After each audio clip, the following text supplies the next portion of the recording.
풍랑을 만난 제자들을 구해주시는 장면을 봅니다.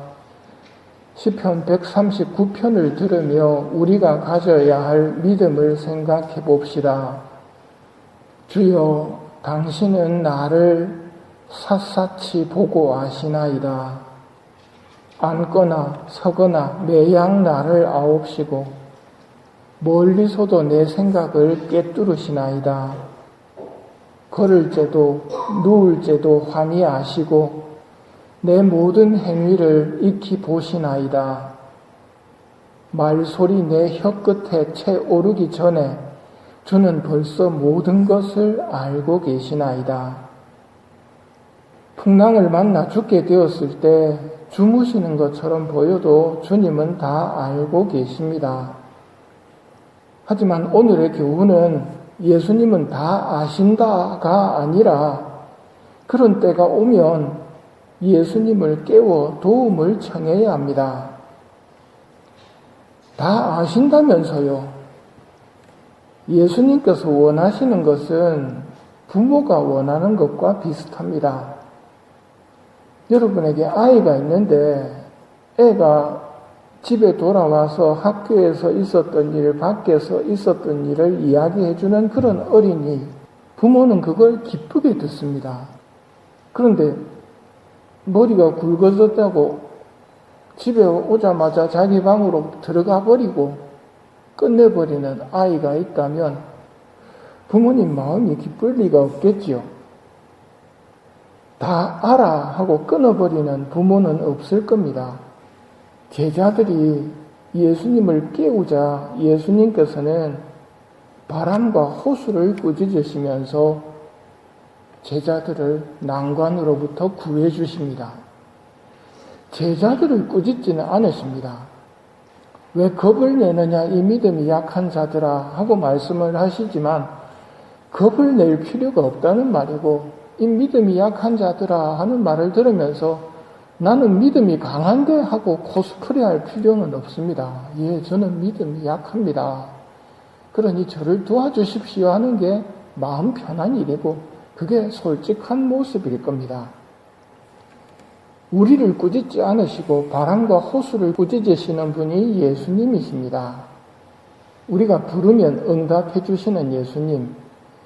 믿음이 약해서 두려움 속에서 예수님을 찾으면 예수님은 우리를 위협하던 모든 것들로부터 우리를 구해 주시는 분입니다. 그러니 우리 삶에 풍랑이 일면 하나님이 다 아신다 하고 끝내버릴 것이 아니라 예수님께 도움을 청해야 함을 꼭 기억합시다. 마귀가 좋아하는 게 다 아시니까 기도하지 말라는 겁니다. 그러면 지 마음대로 할 수 있거든요. 오늘 독서인 아모스서를 봅시다. 이해를 돕기 위해서 4절의 말씀부터 들어봅시다. 너희는 베텔로 오너라. 그리고 죄를 지어라. 길갈로 오너라. 그리고 더욱더 죄를 지어라. 아침에 희생 제물을 바치고 셋째 날에 11조를 바쳐라. 누룩든 빵을 감사 예물로 살라 바치고 큰 소리로 자원 예물을 공포하여라. 이스라엘 자손들아, 이런 것들이 너희가 좋아하는 것이 아니냐? 베텔과 길갈은 성소가 있는 곳입니다. 그 성소에서 니들 하고 싶은 대로 해봐라 하고 말씀하십니다. 그거는 예배가 아니고 내 뜻을 무시하는 것이며 죄를 짓는 것이다. 하느님께 바치는 경신례는 하느님이 원하시는 경신례가 되어야지 너희들이 좋아하는 것들을 하면서 하느님을 위해서 한다고 위선과 기만을 해서는 안 된다는 말씀입니다. 우리가 하고 싶은 대로 해놓고 하느님을 위해서라고 말을 하게 되면 그 결과가 10절 이하에 나옵니다. 나 하느님이 소돔과 고모라를 뒤엎은 것처럼 너희를 뒤엎어버리니 너희가 불 속에서 끄집어낸 나무 토막처럼 되었다. 누가 하고 싶은 대로 하다가는 망한다는 말입니다. 교만스럽게 지가 하고 싶은 것을 하면서 하느님을 위해서라는 이 명분을 붙이면 망한다는 말입니다. 이렇게 살면 마지막으로 말씀하시죠. 너의 하느님을 맞이할 준비를 하여라.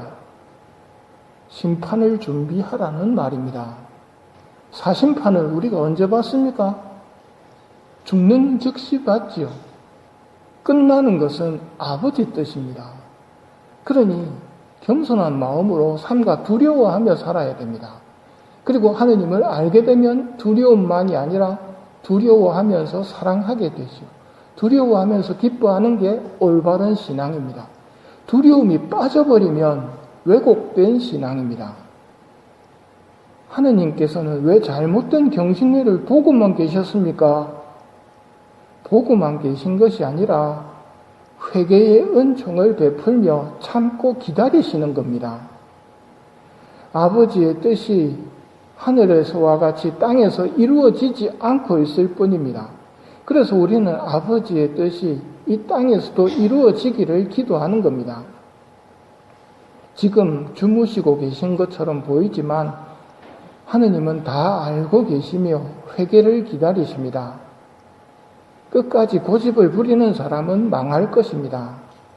하지만 회개하는 사람, 예수님께 도움을 청하며 예수님을 깨우는 사람은 살 것입니다. 아모스 이야기는 옛날 이야기 아닌가요?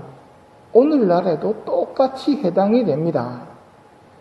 고피 신부님에게 주신 성모님 메시지 485번을 보면 예수님께서 영광에 쌓여 오실 때가 가까웠음을 예고하십니다. 그때가 가까웠음을 알리는 징조들이 있었지요. 거짓 교사들이 나타나서 더 이상 복음을 가르치지 않고 인간적 추론에 바탕을 둔 해로운 가르침으로 참 신앙 상실을 그리고 배교를 가지고 올 거라고. 복음이 가르쳐지지 않고 인간적인 추론, 그것도 잘못된 가르침을 가르치면 신앙이 계속될 수가 없겠죠. 그러면 신앙을 잃게 될 것이고 배교가 어디에서나 대대적으로 일어날 것이라고.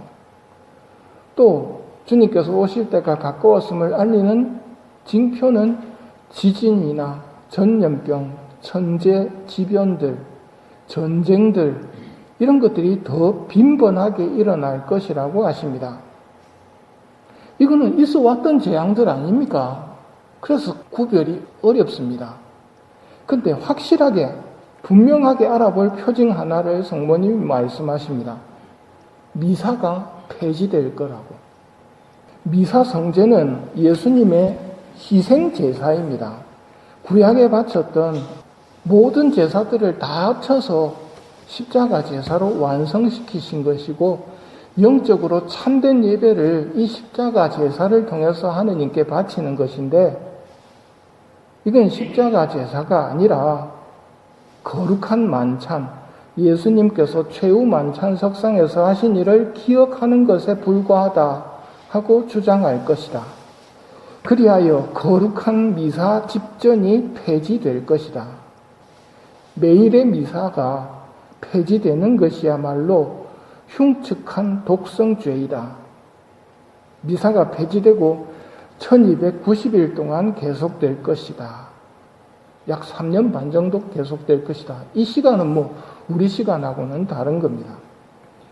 그러니 종말을 준비하고 걱정하십시오 하고 이 말씀을 드리는 것이 아닙니다.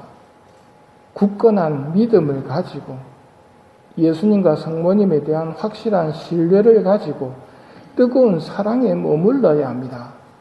성모님이 말씀하십니다. 나에게 다 맡기고 모두 티 없는 내 성심의 안전한 피난처에 모여 있어라.